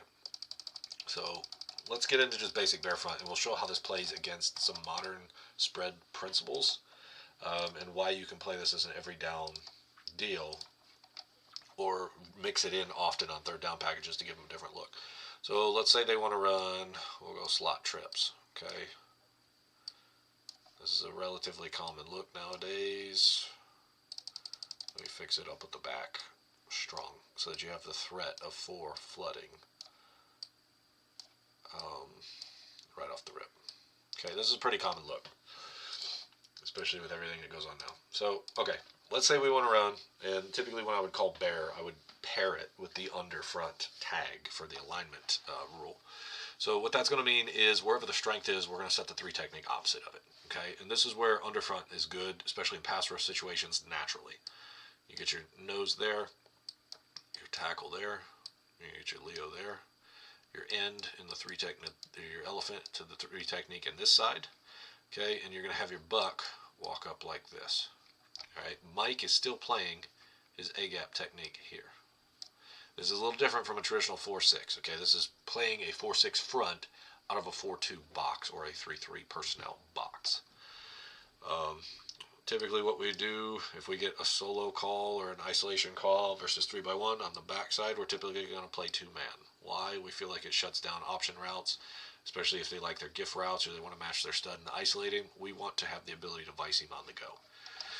Okay, and let's say we want to play our mix coverage. Okay, and then we got Sam, free safety there. Okay, now what we've done is this looks like penny front, right? Sort of, kind of. A little bit. We are playing all of our base rules, and I'll show you why this works. Say they want to run counter back to the single side, which is a very common, it's probably one of the most common runs that you're going to see nowadays out of this slot trips back to the weak side. They're going to try to run counter. They're going to try to hammer this kid down, double him almost like it's power, and try to work to the backer, okay? Post him, or they might just all down this, depending if you get Barrett. They might try to all down this like this. Okay, he's going to hinge. They're going to try, let's say they want to run GY counter.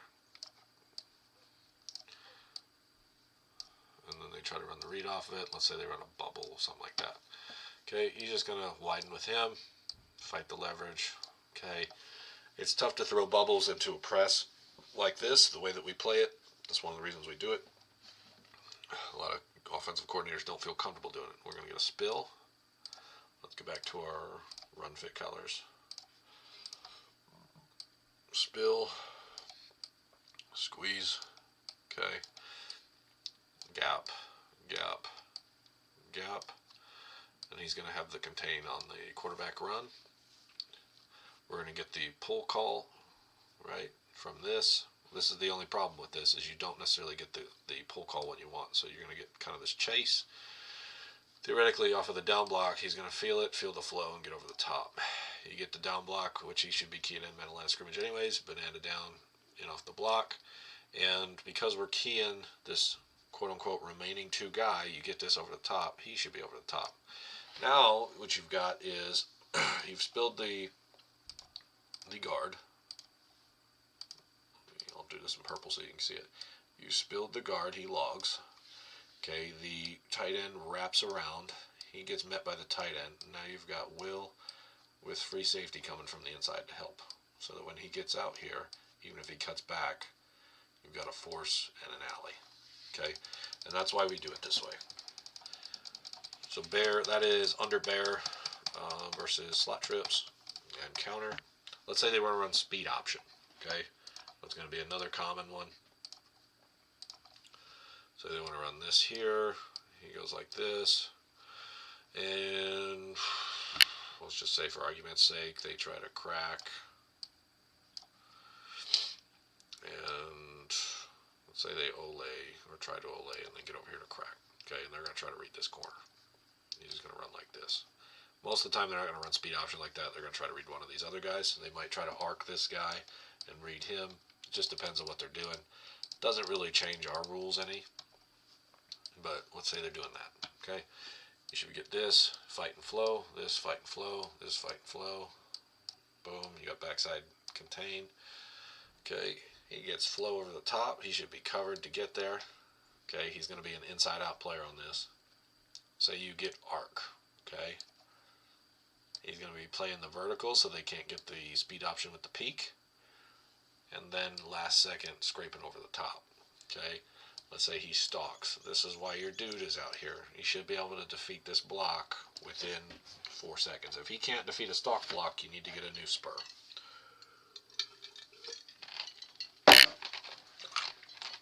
You've got playing the quarterback to pitch, pitch, pitch, okay? Backside, save the touchdown. That's how that should work. And you've got this inside leveraged here. So they should run into a wall, even though they're running speed option to the weakness of our mixed coverage. Okay, they might get 4 or 5 yards, but it shouldn't be anything, game changing if your guys are run fitting and keying properly. So that is getting into a 4-2 bear look out of the under front and the 4-2-5 / 3-3-5, however you want to call it. Okay, talk about bear. This is Lobo. We talk about and or Leo to man bracket with a linebacker. This is very situational. I've not used this yet. Times that I would use this is, let's say they want to run a lot of like 2x2, the slot receiver. And let's say you're playing it old school where you hip out. That's where this came from. Was the 4-2 hip out rule, where you're playing the under front in the 4-2. I'll show you this so you can see what I'm talking about.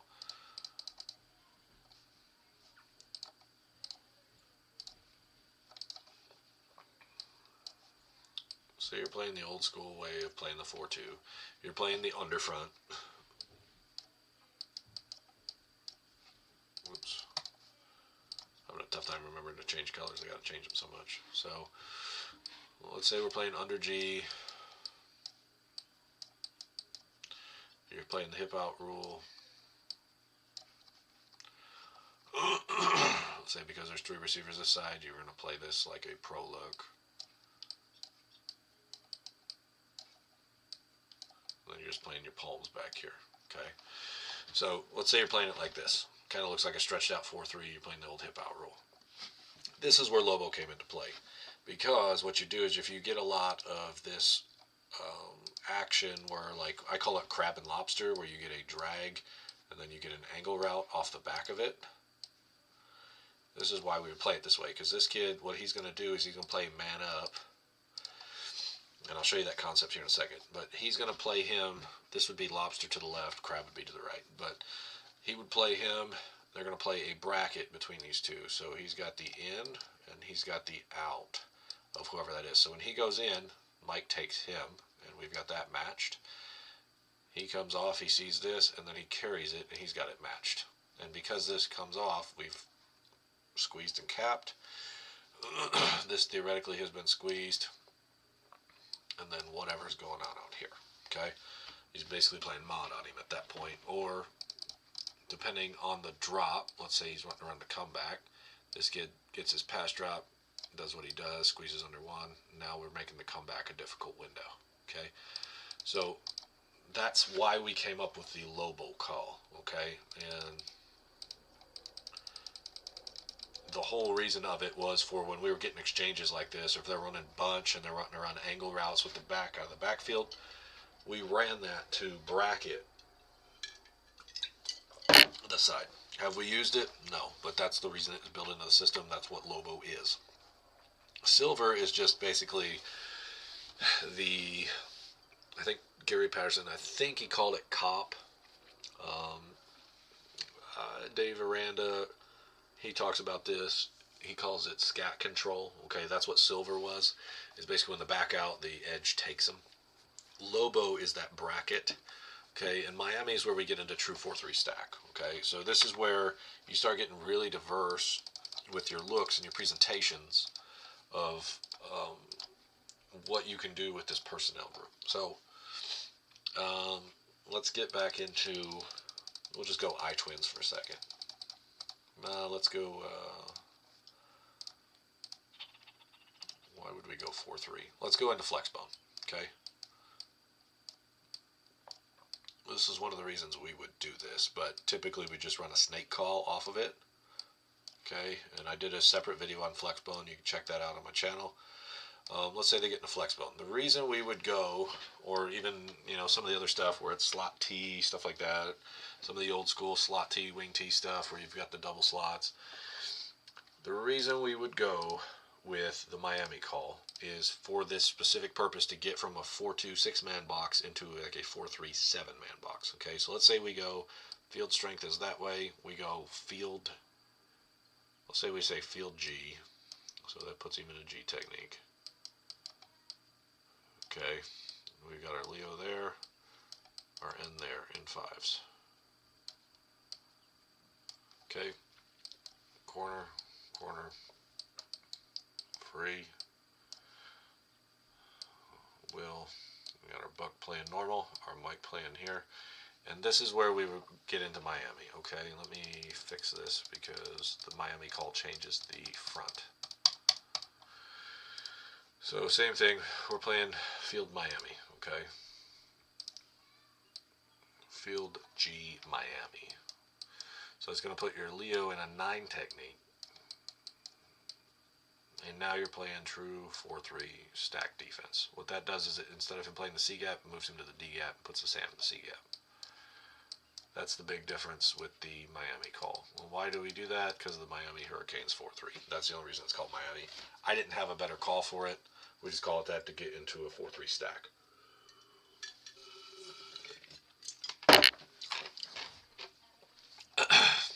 Now,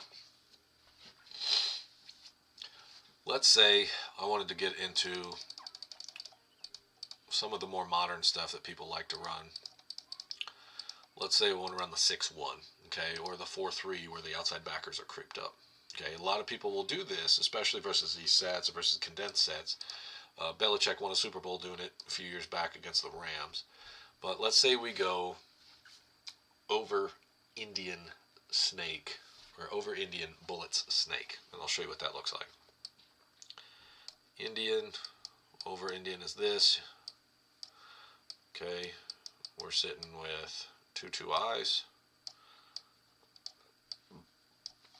We've got Mike, Buck, but because we called bullets, that's going to walk them down out here. off the edge. We're playing snake.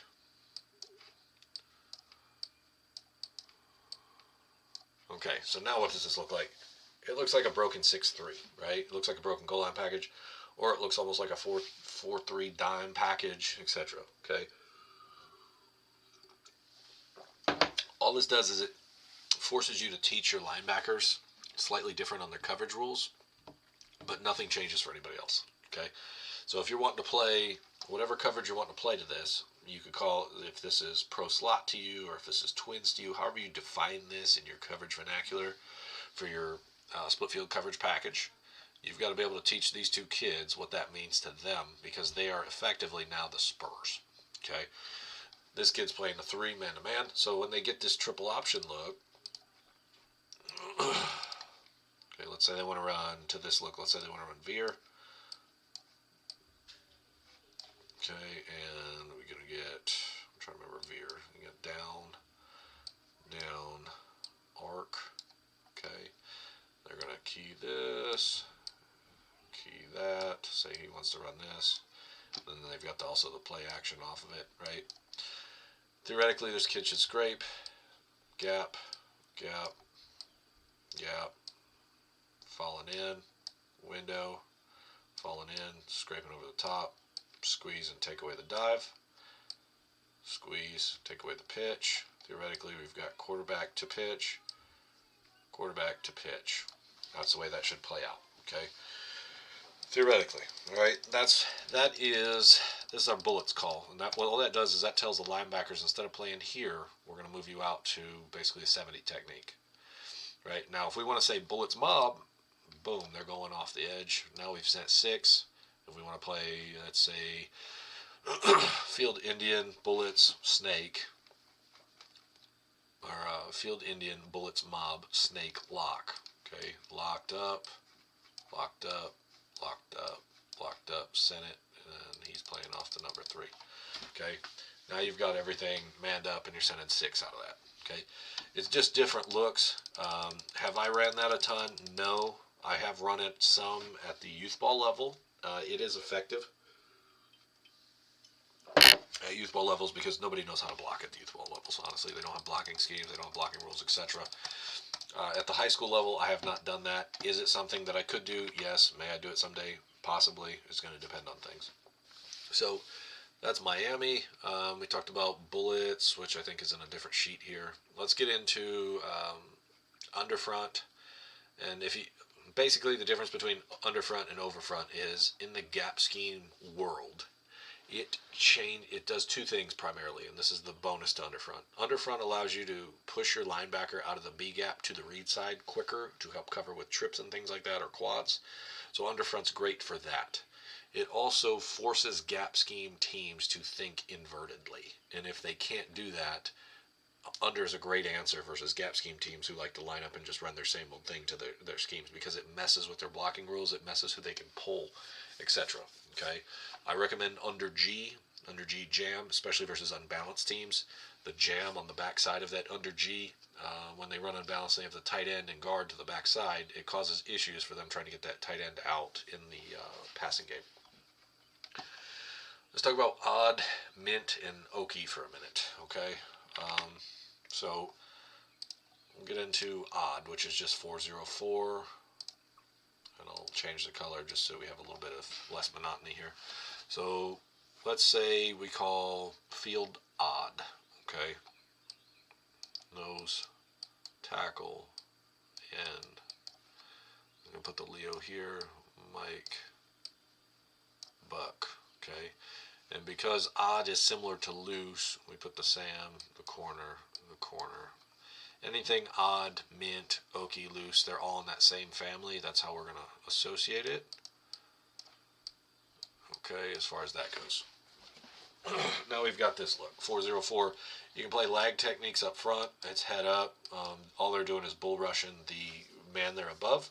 And no matter what happens, we're going to adjust it on the fly with the people on the back end. So let's say he blocks down. Now we've got a 5 technique. Say it's some type of zone scheme. We got a 5, a 1, and to the front side a 4-eye. Okay. Now we've got this. Now we got this. Now we got this. Bonus player. Zone to the backside like that. Okay. And we've got it all gapped up with the bonus player on this backside unaccounted for. So that's where odd is. We like that if we're a team that we know we got dudes on the back end, or if we've got kids that can just line up and whip the living hell out of the team we're playing against, we'll play odd, and we'll play a lot of lag techniques with the front, where it doesn't matter which side they go. Let's say we get this and this, he's just bull charging the gap as hard as he can, and then reacting. It's an attack-react mindset instead of a lot of the other stuff we do is read the key and then attack. So it's attack-react versus react-attack, right? So that's the big difference with the odd or the head-up techniques is how you do that. And I think you'll find that across most defenses it's like that. Let's get into mint, okay? Mint we always do from the under personnel. Why? Because it works out better. And I'll show you here in a second. So mint is going to be 0, just like an under, and 2 4 eyes. We've got our loose guy, okay? We've got 30 techniques by the Mike and the Buck. And body-wise, right, these are your two more physical bodies to the strong side. So that's one of the reasons we like it. And this kid is our stud. And this isn't anything fancy. It's literally just Georgia's mint for 4-eye, 0-4-eye. Now, here's what I'll tell you about this, okay? When you get your players in 4 eyes, they really need to pressure key to guard. And this is going to change. If you're trying to be a 4-eye team and you're trying to bull rush, this is going to change your fortunes by doing this. By lining up inside eye of the tackle, but pressure keying the guard, it's going to change everything. And this is why. Say you get this power play, right? And this isn't necessarily the best formation to do it out of, but let's say they want to run some type of power this way. When he pressure keys this, squeezes and spills it, blows it up hard, okay? Then you've got here, he should be probably ricocheting off the linebacker. And you're trying to get this. This could be a problem for a lot of teams, okay? Scraping off the backside hip of that. He gets down block, he should be scraping. He should be spilling denting, okay? And this kid should be unblocked. And then this kid bananaing over the top. So you've got force, alley, point of attack, spill and dent. You got your scrape player in there. Now you've got 4 to the point of attack. And if he squeezes and then bounces back off just slightly, okay, you've got that all bubbled up and goobered up. And that's where this comes in handy is anytime you're getting hard, let's say they're wanting to run wedge versus 4 eyes, or even if, let's say they want to run trap, okay? That's where this key, seeing that down block, spilling that like that, is going to take a lot of things away, okay? And then boom, boom, boom. And these linebackers, they are A to C gap players, A to C to football. You've got spill and dent players on both sides. Remember, this kid's a partial defensive lineman, so he should be able to lay the wood just a little bit. The better these kids are, the Spur and the Leo, the better this mint front's going to be for you. If you have one but not the other, you're probably going to want to play a different front. Just my opinion. 3-4 and 3-4 type scenarios is all about how athletic these 4 cats can be, because they've got to be able to get in on runs, destroy things up front, and get back in passes. And sometimes they're caught in both with the play action world. That is the weakness of the 3-4 is run and play action, in my opinion. Okay.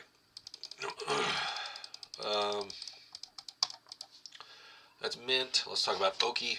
Oki is our 0s and 5s. And this is where things, technique-wise, change quite a bit. And this is why I talk about we only put a few of these packages in, but it's all in the shed, okay? I'm not going to say, yeah, we're going to do all this all at once. It's impossible to get kids to be able to do all these things great. I don't think you should play defense unless you're really sound at what you're doing, period. But this is if you were walking into like, Harbor Freight, or you're walking into like Milwaukee Tools, okay? The goal was for this playbook to be like the Milwaukee Tools store for the playbook, okay? And then you pick what tools you need for the job. So Oki front, you've got 0s and 5s, same deal, playing it out of the under, and they're tight 5s, Okay, the picture probably doesn't do it very good justice. Let me clean it up just a little bit so that you can see how this works. The nice thing about Oki is there's a guy down, I think it was in Georgia, Money Downs. He's the one that kind of showed me this, and there's also a guy that used to coach at Bluffton. I think his name was Josh Runda. He talked about how to run 505 defense out of an odd front. And now, is this the best run fitting front? No. Ideally, I think a three-man front is designed to stop the pass, true drop back pass, etc. Because of the options of blitzes you have at your disposal and the ability to drop 8. The four-man front, I think, is more tailored to stopping run plays. So if you're going to face a schedule, you really need to do your ratios on each opponent each week and over the course of the entire season and get that ratio as far as what your base should be to match your personnel, but then also to make sure that you're in the right setup so that you're not putting yourself at a disadvantage out of the gate. Okay, but 505 is zero technique up front. We like to play the tight 5 under personnel alignment. We're still playing our loose techniques here as far as the linebackers. Which alignment rules 7 to 8 by 1 to 2. This guy is 10 to 12 by 1 to 2 if it's just a second receiver. If it's far removed, right? So if, let's say, if it's a slot here, we'd be 10 to 12 by 1 by 2 inside. If he is wide and removed, or what we like to call a wide slot, then what we're going to do is we're going to play apex off of that between the tackle and that number 2 guy. This guy is about 5 to 6 off of the line of scrimmage by 1 to 2 inside of the number 2 receiver. You'll see why here in a second. Okay, we've got Mike playing it needs to be a 40-eye technique, I apologize. And the Buck playing a 40-eye technique. Then we've got our Leo, and you can adjust this based on whatever coverage you're running, his ability, etc. Typically, we're going to start him off at about 3 by 3, anywhere between that and 3 by 5. 4 by 4 is probably a nice sweet spot for him. Okay, so how do we play this 505 front? And this is something new, well, I would say relatively uncommon. I don't know if it's new, but relatively uncommon in my area to run this. A lot of people want the 4 eyes. They don't typically play 2 5s. I like 2 5s because I think it frees up the type of personnel you need, and I also think it confuses the offense because they don't see it a lot, and it makes your run fits simpler. And I'll show you why. So let's say they want to run ISO, quarterback ISO to this side, to the left or to the quick side here.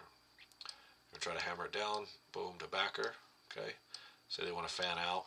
And this is why we talked about that hunch technique earlier whenever anybody's playing a 5 technique. Say they want to try to scoop. Say he's trying to get up on safety. Backer. He's trying to get right up in there now. The way that this is taught, okay, and I'll go over each position here in the box, or around the box so that you can understand this. We're playing palms over here still. Changes nothing to our coverage package, okay? When we get a pro like this, typically, especially out of our odd package where we have a spur, we're going to play quarters. If we did not have a spur, we're going to either play sky or cloud or man coverage to it. That's just old school split field 4-2-5 world. But because we have this guy here, he is now our quote-unquote spur. If you want, you can make him a 3 to the flat player so that he's involved in the run fits heavier. It's not a big deal. It's just you got to understand what you're doing to this here. And this is where sometimes some of the old robber coverage stuff, TCU 2 robber, comes into play because that makes him a 3 to the flat player while still having your 2 verticals accounted for. What I recommend doing, okay, if you know he's going to have to be a run fitter or he's just not very good at coverage, just play man or sky or cloud and not worry about true double read sides, okay? When this kid gets that base block, he's supposed to hunch to the armpit. He's supposed to fight like hell to that A gap. hunch to the armpit on the scoop, or hammer, flatten, and come off the backside. Okay, one of the two. That's his reaction based on what he sees. This kid here, he gets the inside scoop. What he should do, ideally, is he's playing gap to ball, right? He's reading his triangle. So he's seeing this and the ball's flown away. So he starts here and then fights over to this. And ideally he can get in the window here. Off of his read step, okay? You get down block here. These linebackers are keying guards to football. So same deal. You get your read step, scraping in. This guy gets a hard down block. What does that mean to him? When he gets a open window or a hard down off of that, his job is to attack the mesh point. Well, where's the mesh point? Back here at 5 yards. Boom, he's spilling this right now. Okay, and if he screams in there hard enough, when this kid comes up to block him, he's going to angle at it. Quarterback's going to try to bounce, and now the tackle's in the window. Okay. Now, because these guys are keying run pass, and they see it's hard run, you should be getting this, and you should be getting this. So that when that quarterback bubbles, even if he tries to slip it right off tackle here, we've got a squeeze, and we've got a squeeze. Now, is it the best run fit? No. But it allows you with a 5-man box to handle 7-man box run principles and still be in an okay shape. Okay, so if he squeezes off this, the quarterback sees it and bounces out, and then say he spins out of it, now he's half in a position to make a play, and then you've got this here, or boom, and he's trying to fight it. He widens it out enough that spur can theoretically hammer down on it, and the free safety's got it capped. So that's where that at. Might you give up a few yards? Yes, but this is what I was talking about earlier with the 3-man front being a pass defense with the ability to stop the run at times versus the 4-man front being a run defense with the ability to stop the pass at times. Okay, so that's that. Let's get into how would this work versus trips. Okay, that's probably what you guys are wondering. So we're gonna X him out for a second, pretend he's not there. X these two out. They're not there. Saves me some drawing stuff. X that out. Let's say they want to run tight end trips. If I know I'm going to be running this odd package regularly, it may change the way I call coverages because of what I can do with my box. If I know that I'm going to be sitting in the 4-2-5 regularly, I might be running one thing versus what I'm running in the odd. Okay, so let's talk about that. So, and this is one of those conversations you have to have preseason into spring ball. Test it out, see what's going to work personnel-wise, and have it ironed out through the summer so that when you hit 2-a-days, it is boom, boom, boom, boom, boom, nonstop. Okay, everything's the same. So let's talk coverages for a second. If I was going to run what I would typically run out of the odd front, then this would change the way I would do this.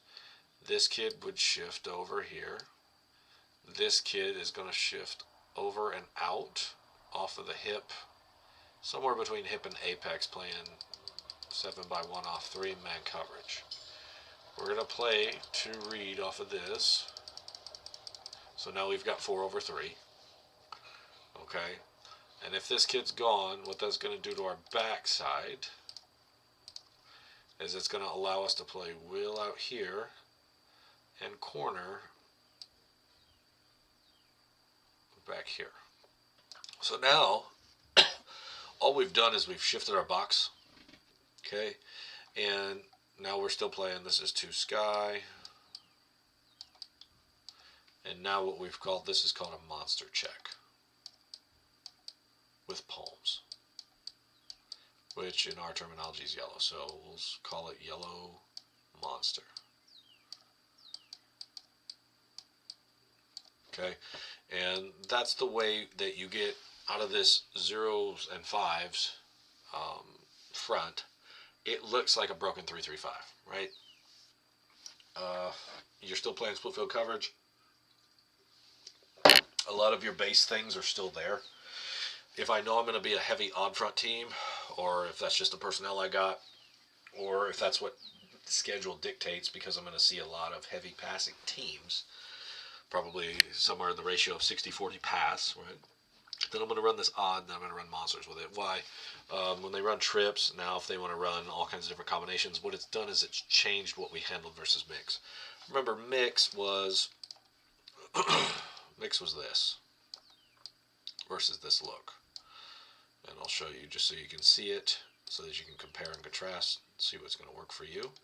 Typically, we're going to have that kid angled at him, and it's not because we're fundamentally unsound. There's a rhyme and reason for it.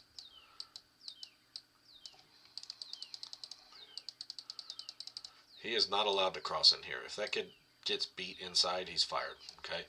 Everything he has to force is basically a fade. We're trying to fade and funnel to the sideline. Everything he does, press, hammer, we're going to stroke the inside chest plate with the arm and then run in that hip pocket like man coverage. Everything we're trying to do is force a fade ball. So that's what the mix look would be, okay, on this bottom, and then this would be at the top. So we're playing man on 3, and we're playing 2 read off of these. So if they try to flood this out, and this is why we do the monster call, it is a way to handle a lot of these modern air raid philosophies and concepts, because now he pushes, he handles this. Say they want to run, let's say 4-man spacing, or scat, snag, whatever you want to call it. Stick, corner, and then stick. So what's going to happen is, takes this, he's going to squeeze it off, take that, we're going to bracket it on the run. He's going to be sitting in this window, squeezing on that, and that's going to sit on this. So when they throw the flare or the arrow, we've pushed this off, he comes down, and now we've got 2 guys waiting for it. They get 5 yards. Now, do it again, right? That's the mentality, okay? That's why we run yellow monsters instead of running mix. Okay, so this got deep. I hope some of you guys learned something from all this. Let me see if there's anything else that I had in there. I had some 3-3 stack stuff. I won't cover that on this video. If you guys request it, I'll do it in another video. 3-3-5 is interesting, but it's also flawed at the same time. True 3-3 stack style stuff. It's good, but it has its weaknesses, just like any of these defenses on this. That's why there's all these different fronts and terminologies in here, is because I'm not going to... My goal is to play good base defense. But if you're beating me in the base that I'm playing, I have a one-word answer to help whatever's going on, at least up front. Okay, so that's that. Let me get back to this. Okay, the 4-man stunts, we've got slants, angles, pinches, and flares. Okay, pinch, all 4 go inside a gap to the tail pad of the inside man. Flares, all guys go outside a gap to the tail pad of the outside man. Angle is basically a slant technique to the away side or the weak side. Slant is to the strength or away side. The rule that I teach everybody is, whatever gap you're in, say you're a 3 technique, and I'll tell you to slant, you are aiming at the tail pad of that tackle. Why? I want you to get wide and penetrate at the same time. If your stunts don't penetrate, what you're going to find is that you're going to have cutbacks and weird creases that open up. The whole point of slanting and stemming is you're beating leverage and getting in the backfield at the same time, causing disruption. Okay, that's line movements in a shell. That's what I fundamentally believe in. Some of you are going to tell me I'm crazy, but that's what I think is necessary. It does no good to run sideways at the tackle turns around and scoops you. You've done nothing with the movement. You haven't gotten penetration, you haven't gotten disruption. All you've done is change your gap responsibility, and now your kids aren't being aggressive, they're being reactive and absorbing contact. 2-man slants inside, you've got seals, that's the nose and tackle to the strength. Army is nose and tackle away from the strength. Aim is towards the tail pad of the center for the nose and tackle. This is good versus a wedge, dive, goal line situation team where you need to really take away an inside gap. Them vicing hard on that center like that a lot of times takes away things, and they'll hit the quarterback in transition. Blob, that is both lineman B-gap. All that is a pre-snap alignment change. So that's essentially the same as outlaw. That's where you get carryover. Black is both interior lineman A-gap. That's essentially Indian. Okay.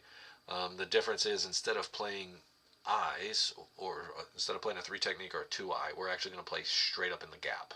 Okay, that's what the difference is between blob and black and Indian and outlaw. Elephant, the end goes first in a twist stunt between whatever the end and the nose. Okay, the tiger is the tackle goes first. So if we call double tiger, right, that's going to mean both defensive tackles, the nose and the tackle, they're going to go first, and then the end and Leo are going to loop. Vice versa with double elephant.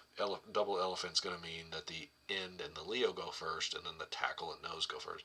There's certain scenarios for that. I don't recommend going both very often because you're going to leave open interior running lanes. So unless you got some dudes at linebacker that can handle that, these are pass rush scenario type situations.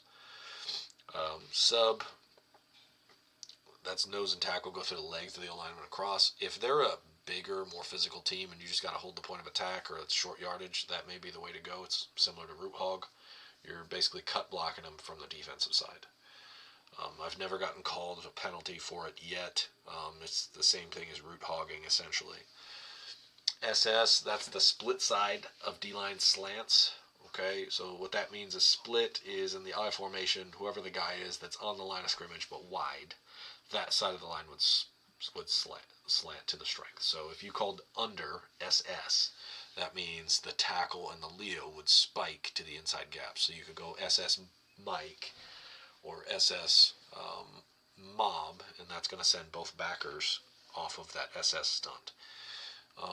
Tango is tight side angle. So split side slant, tight side angle. What that means is basically inside the box, wherever that tight end is or the Y off, we're going to have him that side angle back towards the opposite side. Split side, or SS is split side slant. They're going towards the tight end. Hog, nose and tackle. That means the nose goes first. Pig, nose and tackle goes first. These are all 4-man pass rush stunts. Sometimes it's just gap cancel stuff, etc. You've got Texas and El Paso. Those are odd front stunts. So if you're in mint and you call El Paso, that means the elephant spikes inward and the nose spikes over to outside of the elephant. If you call Texas, the tackle spikes inward and the nose spikes up or over the top of the tackle. So that's the difference between Texas and El Paso. They're just odd front twist games in the middle. 1-man stunts, you've got fire, the end or the elephant crashes B gap. Slam, that means the tight or strong side linebacker goes into a 6-eye and jams a tight end. So let's show you what the benefit of slam is here real quick. I know that's a lot to clear out here, but let's talk about slam. Why did slam come about? What is it useful for? It's useful when you're trying to play cover 3 out of a 4-2-5. Let me get to it. I'm getting there. There's a lot of Crayola on this map right now. I hope we're still recording. Let me see. Did the video cut off? Or are we still good? I know we got to be getting short on memory. Okay, so let's try to wrap this up real quick. So let's say we go over slam. Okay. What is this? Let's talk about it. So slam is a way of getting the tight end viced. Right, we're usually playing a 6-eye and over. Slam is a way of getting the tight end viced without losing your split field coverage principles. So slam's a good answer, right? If you want to play split field. If you're wanting to play cover 3, that changes a little bit because now you've got, let's just say you're playing old school country cover 3. Okay, and you're playing your wheel out here in your corner like this. Slam's a good way to do that. Okay, it helps you to handle that vertical so that now you've got deep third, deep third, deep third. You get curl to flat, hook to curl. You got viced. You've taken away the strong side with an overhang, and you've got the fill and then the fill of the alley, right? So that's where slam comes in useful. It eliminates the vertical to the strong side. So let's go under slam for a second so you can see that. Say under G slam. And because it's a tight end to that side, we're going to bump him out to a 6-eye. That's going to bump the buck here. Tackle, Leo, Mike, Will, corner, Alright, so you see how this looks. It kind of looks like another type of a 5-man front, etc. It's a little different look. It's good for if you're trying to bring pressure. You could go slam buck, right?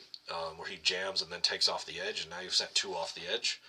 Or you could go slam fire buck. So boom, he jams him, he fires, he goes, and then after that slam technique he goes.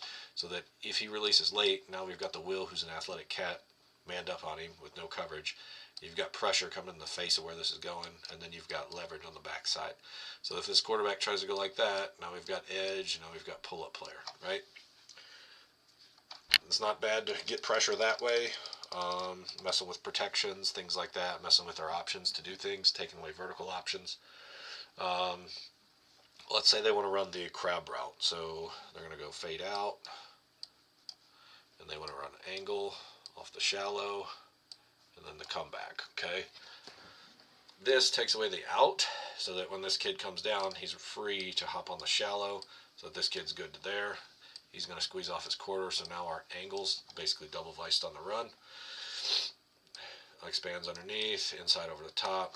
Now we've got everything wrapped up, okay? And I'm going to have to make this brief. I'll probably do a part 2 to this, just because we're having some technical difficulties here in the background. Alright, so I'll be part 2 here shortly.